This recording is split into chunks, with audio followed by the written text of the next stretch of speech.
পৃথিবীর প্রাচীন সপ্তাশ্চর্যের মধ্যে অন্যতম ভারতের আগ্রার তাজমহলের মতো করে বাংলাদেশের নারায়ণগঞ্জ জেলার সোনারগাঁও উপজেলার পেরাব গ্রামে নির্মাণ করা হয়েছে বাংলার তাজমহল বা দ্বিতীয় তাজমহল। নারায়ণগঞ্জের শিল্পপতি চলচ্চিত্রকার আহসানুল্লাহ মনি এই তাজমহল তৈরি করেন। 2003 সালে আনুষ্ঠানিকভাবে তাজমহলের নির্মাণ কাজ শুরু হয় এবং 2008 সালের ডিসেম্বর মাসে এটি সর্বসাধারণের জন্য খুলে দেওয়া হয়।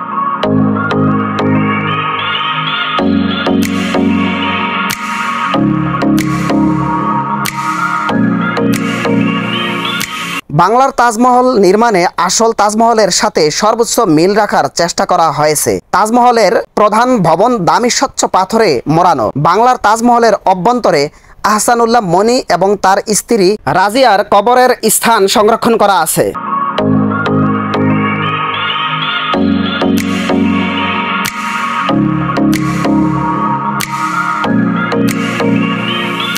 আগ্রার তাজমহলের মতোই মূল ভবনের 4 কোণে 4টি বড় মিনার রয়েছে, আর ভবনের সামনে রয়েছে পানির ফোয়ারা, ফুলের বাগান এবং দর্শনার্থীদের বসার স্থান।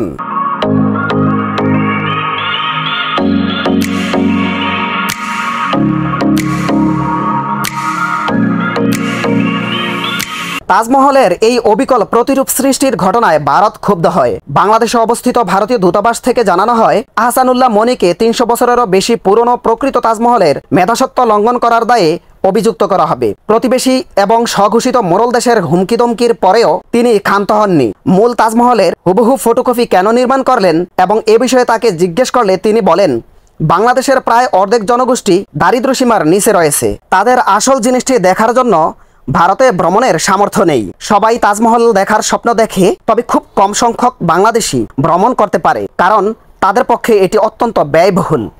আহসানুল্লাহ মনি 1980 সালে প্রথম তাজমহল দেখেন এবং পরে আরও 6 বার দেখেন। তিনি এর উপর এতটাই মোহিত হয়েছিলেন যে তিনি একদল স্থপতি নিয়োগ করেন এবং তাজমহলের আকার মাপার জন্য তাদের ভারতে প্রেরণ করেন। তিনি বলেন, আমি মূল তাজের মতো একই মার্বেল এবং পাথর ব্যবহার করেছি। আমরা আধুনিক যন্ত্রপাতি ব্যবহার করেছি, এজন্য সময় কম লেগেছে।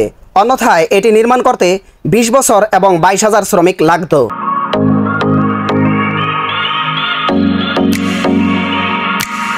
এতক্ষণ আপনাদেরকে বাংলার তাজমহল ঘুরিয়ে দেখানোর পাশাপাশি এর খুঁটিনাটি অনেক বিষয় নিয়ে আলোচনা করেছি। ভ্রমণ রিলেটেড এরকম আরও নতুন নতুন ভিডিও পেতে আমার চ্যানেলটি সাবস্ক্রাইব করে সঙ্গে থাকার রিকোয়েস্ট রইল। এ পর্বে এ পর্যন্তই রইল। আমরা পরবর্তী পর্বে রাজমণি পিরামিড নিয়ে আপনাদের সামনে হাজির হব। এখন আমরা বাংলার তাজমহল থেকে বের হয়ে রাজমণি পিরামিডের দিকে রওনা করব।